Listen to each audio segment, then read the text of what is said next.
마태복음 5장에서부터 7장까지 이제 내용이죠. 이제 저도 한 2달 정도를 계획을 했는데 더 걸릴 것 같아요. 이제 산상수훈이 이렇게 제가 생각한 만큼 그렇게 진도가 잘 나오지 않을 것 같습니다. 먼저 복습을 해보면요. 예수님께서는 팔복을 통해서 예수님 앞에 서 있는 수많은 군중들, 예루살렘 지경, 또 유대 지경에서 갈릴리 지역에서 또 심지어는 외국에서까지 예수님의 명성, 예수님의 소문을 듣고 예수님께 온 많은 사람들이 있었습니다. 그들 가운데 대부분은 이제 병자들이었겠죠. 그들을 바라보면서 예수님께서는 천국은 바로 여러분의 것입니다.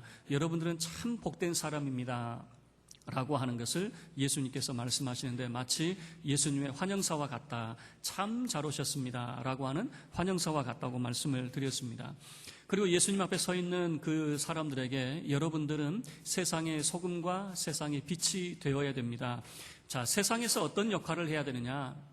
세상에서 맛을 내는 소금, 또 빛을 발하는 그런 등불의 역할을 해야 된다는 것이죠. 그런데 세상에서 맛을 잃어버린 소금과 또는 빛을 드러내지 못하는 등불처럼 살아가는 사람들이 있는데 그 사람들은 어떤 사람들입니까? 그런 세상의 영향력을 상실한 채 살아가는 사람들이 바로 서기관과 바리새인들처럼 말씀에 순종하지 않는 그런 사람들이다라고 하는 것을 우리가 생각을 했습니다. 우리 한국교회도 마찬가지죠. 왜 교회가 세상에서 손가락질을 받고 지탄을 받습니까? 정말 교회가 말씀대로 산다면, 성도들이 말씀에 순종하는 자의 삶을 산다면 그 누구도 손가락질할 수가 없는 거죠. 그래서 세상에 영향력 있는 삶은 바로 말씀의 순종이라고 하는 것에서부터 시작이 된다라고 하는 것을 살펴봤죠. 그리고 지난 시간에는 예수님께서 오해하지 말도록 이제 예수님께서 말씀하죠. 많은 사람들이 예수님이 율법과 선지자를 폐하러 온 것으로 오해를 했습니다. 그 사람들에게 나는 율법과 선지자를 폐하러 온 것이 아니라 나는 완전하게 하러 왔다라고 하는 것을 말씀하시면서 제자들에게 이제 당부를 하죠. 너희 의가 서기관과 바리새인의 의보다 낫지 못하면 결단코 천국에 들어갈 수 없다. 그러면 그 서기관과 바리새인의 의가 뭐냐? 우리가 마태복음 이제 23장의 내용을 통해서 살펴봤지만 그들의 의는 가식적인, 소위 말해서 외식적인 그런 모습이었죠. 외식이라고 하는 것은 뭐냐면 겉과 속이 완전히 다른 거죠.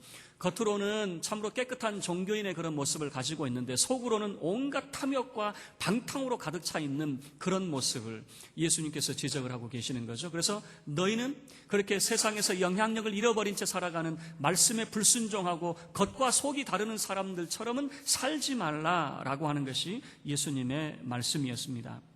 자, 그리고 오늘 이제 21절부터 이제 5장 마지막까지의 내용은 이제는 좀 더 구체적으로 예수님을 따르는 사람들이 어떻게 행동을 해야 되고 어떻게 말씀을 쫓아야 되는가라고 하는 것을 우리에게 잘 보여주고 있습니다. 자, 앞에서 이제 보여주듯이 바리새인들과는 달라야 된다라고 하는 것을 보여주고 있거든요. 그 바리새인들은 겉과 속이 완전히 다른 사람들입니다. 바리새인들은 겉을 강조한 사람일까요? 아니면 속을 강조한 사람일까요? 그들은 겉을 강조한 사람입니다. 겉이 깨끗하면 되거든요. 그러면 예수님의 강조점은 어디에 있을까? 예수님의 강조점은 겉에 있을까? 속에 있을까? 자, 오늘 말씀을 통해서 우리가 함께 살펴보도록 하겠습니다. 자, 21절부터의 내용은 예수님께서 5개의 교훈을 이제 하게 되는데요. 이 5개의 교훈은 서기관과 바리새인과 비교가 되어지고 있습니다. 그래서 같은 패턴이 계속해서 반복이 되어지고 있는데요. 자, 21절 말씀을 보면 옛사람에게 말한 바 살인하지 말라. 누구든지 살인하면 심판을 받게 되리라 하였다는 것을 너희가 들었으나라고 하는 것은 너희가 지금까지 이렇게 배워왔다라고 하는 것이죠. 그런데 22절 말씀을 보면 너희가 지금까지는 이렇게 배워왔지만 나는 너희에게 이렇게 이르노니, 다시 이야기하면 나는 너희에게 이렇게 가르친다라고 하는 것을 예수님이 말씀을 하는 거죠. 자, 이 패턴이 들었으나 이르노니라고 하는 패턴이 계속해서 반복이 되어지는데요. 27절 말씀도 보면 간음에 대해서 너희가 이렇게 들었지만 28절 나는 너희에게 이렇게 가르친다. 또 33절 말씀을 보면 맹세에 관련되어서 너희는 이렇게 들었지만, 그러니까 이렇게 배웠다는 거죠. 나는 34절 너희에게 이렇게 이르노니 라고 하는 거죠. 38절 말씀부터는 이제 악한 자에 관련된 것인데, 악한 자에 대해서 38절 말씀은 너희는 이렇게 들었다. 그러나 39절 보세요. 나는 너희에게 이렇게 이른다 라고 하는 거죠. 43절도 마찬가지입니다. 원수에 대해서 너희는 이렇게 들었다. 그러나 44절 말씀에 나는 너희에게 이렇게 이르노니 라고 하는 거죠. 자, 그러면 계속해서 5가지 교훈이 반복적으로 지금까지 너희는 이렇게 배워왔지만 나는 너희에게 이렇게 가르친다 라고 하는 것이 강조가 되고 있는 것입니다. 이 5개의 교훈은 살인에 대해서, 간음에 대해서, 맹세에 대해서, 악한 자에 대하여, 그리고 원수에 대하여 그런 이제 교훈들이 있습니다. 그리고 이 교훈은 특별히 앞에 2가지 살인과 간음이라고 하는 것은 10계명의 내용 속에 담겨져 있는 것이고, 그리고 나머지 3가지의 내용은 우리가 이웃에 대해서 어떠한 태도를 가져야 되는가, 우리가 어떤 자세를 가져야 되는가라고 하는 것을 잘 보여주고 있는 것이죠. 자, 오늘은 그 첫 번째 살인에 대한 교훈에 대해서 우리가 함께 살펴보도록 하겠습니다. 자, 21절 우리 다시 한번 읽도록 하겠습니다. 옛사람에게 말한 바 살인하지 말라. 누구든지 살인하면 심판을 받게 되리라 하였다는 것을 너희가 들었으나. 자, 옛사람에게 말한 바라고 하는 것은 뭐냐면 옛 교훈이 뭐냐라고 하는 거죠. 모세가 어떤 말을 했느냐. 그러니까 구약 성경에서 살인에 대해서 무엇을 가르치고 있는가라고 하는 것을 보여주고 있는 것이죠. 다시 이야기하면 옛사람에게 말한 바라고 하는 것은 기록된 말씀이 어떤 내용을 담고 있느냐라고 하는 것인데, 바로 10계명에 이제 살인하지 말라라고 하는 그런 교훈이죠. 구약 성경은 살인자에 대해서 2 종류를 소개를 하고 있습니다. 이 살인자가 2 종류인데, 하나는 고살자입니다. 고살자. 2번째는 오살자입니다. 좀 이게 어려울 수 있는데, 고살자라고 하는 것은 뭐냐면 고의적으로 살인하는 경우가 고살자이고, 오살자는 뭐냐면 살인의 의도가 없었는데 실수로 살인하게 되는 경우를 말하게 되겠죠. 성경은 고살자에 대해서는 반드시 죽여라 라고 하는 것을 말하고 있습니다. 고의적으로 철 연장이나 나무 연장 또는 돌을 가지고 사람을 죽일 만한 연장을 가지고 죽였을 경우 그 사람은 고살자가 되어지는 것인데, 그 사람은 반드시 죽여라 라고 하는 것이 성경의 말씀이고, 오살자는 어떻게 되느냐, 그 사람이 원한도 없어요. 그리고 죽이려고 하는 의도도 없었는데 실수로 이제 살인을 하게 되어질 경우는 그 사람들에게는 이 도피성이라고 하는 것이 있습니다. 그래서 이 유대 지역에는 6개의 도피성이 있어서 그곳에 도망을 해서 그의 생명을 보존하도록 하는 것이 바로 이 유대의 계명이었습니다. 그런데 이 바리새인들은 이 살인자에 대해서 어떻게 가르쳤냐면 21절에서 보여주는 대로 살인하지 말라. 누구든지 살인하면 반드시 심판을 받게 된다라고 하는 것으로 가르쳤다는 거죠. 그런데 이것을 해석할 때에 이 사람들은 어떻게 해석을 했냐면 크게 2가지로 이제 우리가 해석이 가능한데, 첫 번째는 뭐냐면 살인하지 말라라고 하는 금령으로 주어지는 것이고, 2번째는 뭐냐면 바리새인들은 이렇게 해석을 하는 겁니다. 살인을 하지 않으면 다른 어떤 경우는 허용이 된다라고 하는 것이죠. 직접적으로 사람을 죽이지 않는 한 죄가 되지 않는다라고 하는 거죠. 그러면 어떤 게 죄가 되지 않는 것으로 생각을 했느냐? 22절 말씀에서 잘 보여주고 있습니다. 우리 22절 함께 읽도록 하겠습니다. 나는 너희에게 이르노니 형제에게 노하는 자마다 심판을 받게 되고, 형제를 대하여 나가라 하는 자는 공회에 잡혀가게 되고, 미련한 놈이라 하는 자는 지옥불에 들어가게 되리라 라고 하는 거죠. 자, 이 말씀을 뒤집어 보면은 바리새인들은 어떻게 가르쳤냐면 다른 사람에게 분노를 해도 괜찮다고 가르치는 거죠. 다른 사람에게 욕설을 퍼부어도 괜찮다고 하는 거죠. 그게 죄가 아니라는 겁니다. 다른 사람에게 저주를 퍼부어도 그것이 죄가 아니라고 가르치는 겁니다. 왜 그러냐면 살인하지 말라.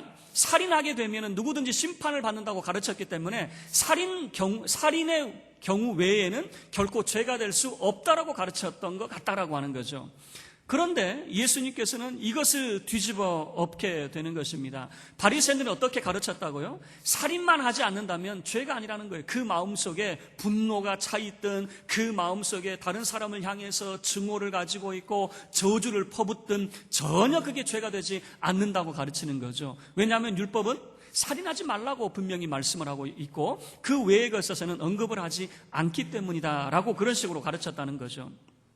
그런데 예수님께서는 말씀합니다. 22절 말씀에서 나는 너희에게 이렇게 가르친다라고 하는 겁니다. 바리새인들, 서기관들은 그렇게 가르쳤을지 몰라도 나는 너희들에게 이렇게 가르치는데 형제에게 노하는 자마다 심판을 받게 된다. 형제에게 노한다라고 하는 것은 분개하고 분노한다라고 하는 것이거든요. 형제에게 분노심을 가지고 있는 그 자체가 바로 심판을 받는다라고 하는 것은 살인죄에 해당한다라고 하는 것을 예수님이 말씀을 하는 거죠. 뿐만 아니라 라가라고 하는 이제 자는 공회에 잡혀가게 된다는 거죠. 라가라고 하는 것은 바보 멍충이라고 하는 그런 욕이었던 것 같아요. 지금 제가 욕을 하는 게 아니고 성경이 이렇게 지금 표현이 된다라고 하는 거죠. 이 바보 멍충이라고 하는 거죠. 그리고 이 라가라고 하는 말과 함께 예수님 당시에 아주 참 경멸스러운 욕 하나가 또 있는데 미련한 놈이라고 하는 그런 욕이 있었던 것 같아요. 라가라고 하는 그런 말과 미련한 놈이라고 하는 것이 예수님 당시에 매우 경멸스러운 그런 이제 욕이다라고 하는 것이죠. 그런데 이 미련한 놈이라고 하는 사람은 지옥불에 들어가게 된다라고 하는 것인데, 미련하다라고 하는 말 속에는 어떤 게 있냐면 이 사람은 하나님에 대한 지식이 전무한 사람이라고 하는 겁니다. 미련의 반대는 뭐냐면 지혜롭다라고 하는 것이거든요. 지혜로운 사람은 하나님의 지식을 알고 하나님의 뜻도 알고 하나님의 계명대로 살아가는 그런 선한 사람임에 틀림이 없지만, 이 미련한 사람은 어리석은 사람이에요. 하나님에 대한 지식도 없고 율법도 없고, 그는 다시 이야기하면 이 미련하다라고 하는 것은 하나님의 뜻을 알지 못하는 죄인이다라고 하는 의미가 이 미련하다라고 하는 속에 담겨져 있는 것이죠. 그러면 자, 여기서 말하는 노한다 또는 라가라고 욕하고 미련하다고 욕하는 것은 어떤 경우이냐? 신앙적인 면과 결부를 시키면 이런 것 같아요. 하나님의 뜻대로 살지 못하고 하나님을 영화롭게도 하지 못하는 죄인들, 그들을 향해서 바라보는 이 죄인들아라고 하는 그런 표현과 같다라고 하는 것이죠. 죄인들이라고 지적하면서 기분 좋게 웃으면서 이렇게 말하는 사람은 없잖아요. 자, 목사가 앞에서 설교를 하면서 여러분에게 회개를 선포하면서 웃으면서 여러분 회개하십시오. 뭔가 이상하죠. 회개를 선포할 때는 좀 인상도 써가면서 이마에 또 좀 인상도 써가면서 그렇게 말을 해야 되지 않겠습니까?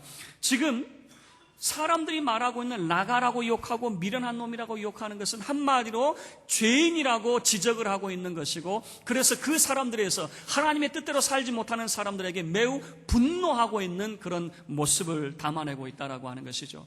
그런데 바리새인들은 이것을 허용했다는 겁니다. 하나님의 뜻대로 살지 못하는 사람들에게 분노해도 된다는 겁니다. 하나님 말씀대로 살지 못하는 죄인들에게 라가라고 욕해도 된다는 겁니다. 말씀대로 순종하지 못하는 사람들에게, 그 당시의 세리와 죄인들에게 저주를 퍼부어도 된다라고 가르쳤던 것 같아요. 그런데 예수님은 그러면 안 된다는 거죠. 그런 사람들에게는 어떤 결과가 초래가 되느냐? 심판을 받게 되고 공회에 잡히게 되고 지옥불에 들어가게 되어진다라고 하는 겁니다. 이 세 가지는 한데 묶여져 있습니다. 심판을 받는다라고 하는 것은 유죄 판결을 받게 되어져서 공회에 붙잡히게 되고, 결과적으로는 우리가 감옥에 들어간다라고 하는 말을 지옥불에 들어가게 되어진다라고 하는 것으로 소개를 하고 있는 것이죠. 한마디로 이야기하면 다른 사람들을 죄인이라고 낙인 찍고 그 마음속에 다른 사람에 대해서 적개심을 가지고 분노심을 가지고, 그리고 욕설과 온갖 저주심을 그런 마음에 가지고 있다면 그 사람은 지옥불에 해당하다라고 하는 것을 예수님이 말씀을 하고 있는 거죠. 자, 이 말씀을 여러분 잘 새기셔야 되는데요. 자, 서기관과 바리새인들이 어떤 모습이었습니까? 그들의 겉은 깨끗한 사람들이었는데 그들 속에는 하나님의 말씀대로 살지 못하는 세리와 죄인들을 향해서 분노하고, 그들을 향해서 라가라고 욕하고, 그리고 그들을 향해서 미련한 놈이라고 저주하는 그런 마음, 그런 마음들로 가득 차 있었다라고 하는 것이죠. 예수님께서 이것을 지적을 하고 있는 거죠. 그러면서 23절부터는 예수님께서 실제적인 예 두 가지를 들고 계십니다. 첫 번째는 성전에서의 모습이고, 두 번째는 법정에서의 모습을 예수님께서 실제적인 예로서 들고 계시는데요. 먼저 23절 말씀 이제 보시면요. 그러므로 예물을 제단에 드리려다가 거기서 내 형제에게 원망 들을 만한 일이 있는 것이 생각나거든. 24절 함께 읽겠습니다. 예물을 제단 앞에 두고 먼저 가서 형제와 화목하고 그 후에 와서 예물을 드리라라고 하는 거죠. 지금 예수님께서 무엇을 말씀을 하고 있냐면 성전에서 예물을 드리고 있습니다. 예물을 드리다가 문득 생각이 나는 겁니다. 원망 들을 만한 일, 이 말은 뭐냐면 지금 내가 예물을 드리다가 내 마음이 매우 불편해요. 다시 이야기하면 내 마음속에 분노를 일으키고 그리고 욕설 또 저주심을 일으키는 어떤 한 사람이 생각이 난다는 겁니다. 그러면은 예물을 드리다가 중단을 하라는 거예요. 예물을 드리다가 중단을 하고 그 즉시로 먼저 형제에 가서 화목을 먼저 청해라라고 하는 것이 예수님의 말씀이다라고 하는 거죠. 우리식으로 치면은 이런 이야기겠죠. 예배를 드리는데 내 머릿속에 갑자기 떠오르는 사람이 있어요. 근데 그 사람이 좋은 기억이 아니고 나쁜 기억입니다. 그 사람만 생각하면 내 마음이 답답해져가고 내 마음에 분통이 터지는 거죠. 그런 일이 있으면 그 마음으로 예배드리지 말고 성경은 무엇을 이야기하냐면 먼저 그 사람과 화해를 먼저 해라라고 하는 것입니다. 화해를 하고 그 마음이 먼저 풀려진 다음에 하나님 앞에 예배를 드려도 늦지 않다라고 하는 것을 말씀을 하고 있는 거죠. 또한 이제 25절과 26절 말씀은 법정적인 모습을 소개를 하고 있습니다. 25절 말씀에 너를 고발하는 자와 함께 길에 있을 때에 급히 사화하라. 그 고발하는 자가 너를 재판관에게 내어주고 재판관이 옥리에게 내어주어 옥에 가둘까 염려하라라고 하는 거죠. 지금 고발하는 사람과 길에 함께 있습니다. 그런데 잘 보세요. 지금 두 경우가 무슨 경우냐면 그 마음속에 분노가 있고 그리고 욕설과 저주가 있다면 그 사람과 화목을 하려고 하겠습니까? 아니죠. 결과는 뻔합니다. 어떤 면에서는 그 마음의 상태로 했다면 하나님께서 그 사람의 예물을 받으실까? 받지 않으실 겁니다. 그리고 재판관은 이 재판 과정에서도 마찬가지겠죠. 그 사람과 절대 화해를 할 수가 없는 것이죠. 그런데 예수님께서는 뭐라고 말씀하시냐면은 먼저 사화를 하라는 겁니다. 먼저 타협을 하라라고 하는 것입니다. 재판관에게 넘겨지기 전에 재판관 앞에 서기 전에 먼저 타협을 보고 그래서 그 사람과 모든 것을 타협을 먼저 봐서 재판관 앞에 서지 않도록 해라라고 하는 거죠. 여기 25절 말씀에 염려하라라고 하는 것은 뭐냐면 직역을 하면 이겁니다. 절대 그래서는 안 된다라고 하는 것이 바로 염려하라라고 하는 말 속에 담겨져 있어요. 이게 이제 번역상 염려하라는 그런 말로 번역이 됐지만은 절대 그러면 안 된다는 거예요. 절대 재판관 앞에 서면 안 된다라고 하는 것을 말하고 있는 겁니다. 그 전에 모든 문제를 풀어라라고 하는 거죠. 문제가 왜 안 풀립니까? 그 마음속에 분노가 있고 그 마음속에 욕설과 저주가 있는 상태에서는 풀리지 않는 겁니다. 그러면 예수님께서 뭐라고 말씀하시는 거예요? 화목을 먼저 해라라고 하는 거죠. 그것이 먼저 풀려야 된다라고 하는 것을 예수님께서 말씀을 하는 거죠. 자, 말씀을 마치도록 하겠습니다. 지금 예수님께서 말씀하고 있는 내용은 살인을 해야만 심판을 받게 되느냐? 아니라는 거죠. 어떤 의미에서는 살인의 전 단계라고 볼 수 있는데 여러분 살인을 불러일으키는 것이 무엇입니까? 그런 적개심이 아니겠습니까? 그런 저주스러운 그런 마음이 살인을 불러일으키는 그런 마음이라고 볼 수가 있겠죠. 예수님은 화내고 욕하고 저주하는 것도 지옥불의 심판을 받게 될 것이라고 예수님께서 말씀을 하고 있습니다. 왜 그런 줄 아세요? 지금 왜 사람이 분노하고 그리고 욕을 하고 저주를 품게 되어집니까? 그는 죄인이라고 여기기 때문에 그래요. 그는 하나님의 뜻대로 살지 못하는 하나님의 말씀대로 살지 못하는 죄인이라고 생각을 하기 때문에 그런 적개심을 가지고 역설과 저주를 품게 되어지는 거죠. 그런데 성경을 자세히 보세요. 23절 말씀도 자세히 보시면 예수님께서는 그를 죄인이라고 말하지 않고 형제라고 하는 표현을 쓰고 있는 겁니다. 지금 예수님께서 말씀하고 있는 것은 뭐냐면 왜 우리 마음속에 그런 분노와 욕설과 저주하는 마음을 품지 말아야 되느냐? 그는 형제이기 때문이다 라고 하는 겁니다. 형제를 욕하고 형제에게 분노하는 그 자체가 바로 형제를 죄인으로 낙인 찍는 그 자체가 바로 범죄 행위다라고 하는 것을 예수님께서 말씀을 하고 있는 거죠. 그래서 분노하고 역설과 저주의 마음으로 하나님께 예물을 드릴 수 없다라고 하는 겁니다. 분노하고 역설과 저주의 마음으로 고발자와 함께 갈 수 없다라고 하는 겁니다. 결과는 뻔하거든요. 결과는 절대 타협할 수가 없는 것이고 그리고 재판을 면할 수 없기 때문에 그렇습니다. 그래서 예수님께서는 먼저 화목을 해야 된다. 먼저 타협을 해야 된다라고 예수님께서 말씀을 하고 있는 겁니다. 예수님의 강조점은 이겁니다. 그 사람은 죄인이 아니다라고 하는 강조점입니다. 죄인이라고 여기기 때문에 저주를 품게 되는 거예요. 그 사람은 당해도 싸라고 하는 것이죠. 그러나 예수님의 강조점은 어디입니까? 그는 죄인이 아니라 형제라고 하는 인식을 가져야 된다라고 하는 거죠. 이 예수님의 말씀을 제가 정리를 한번 해보도록 하겠습니다. 여러분은 지금까지 살인하지 말라, 누구든지 살인하면 심판을 받게 되리라고 배웠습니다. 분노와 역설과 저주는 죄가 아니라고 배웠습니다. 그러나 나는 여러분에게 말합니다. 형제에게 분노 분노와 역설과 저주를 품는 마음 그 자체도 지옥불에 들어갈 죄입니다. 형제를 죄인이라고 멀리하지 말고 여러분이 먼저 화목하고 급히 사화하십시오. 마음의 죄가 더 큰 죄입니다.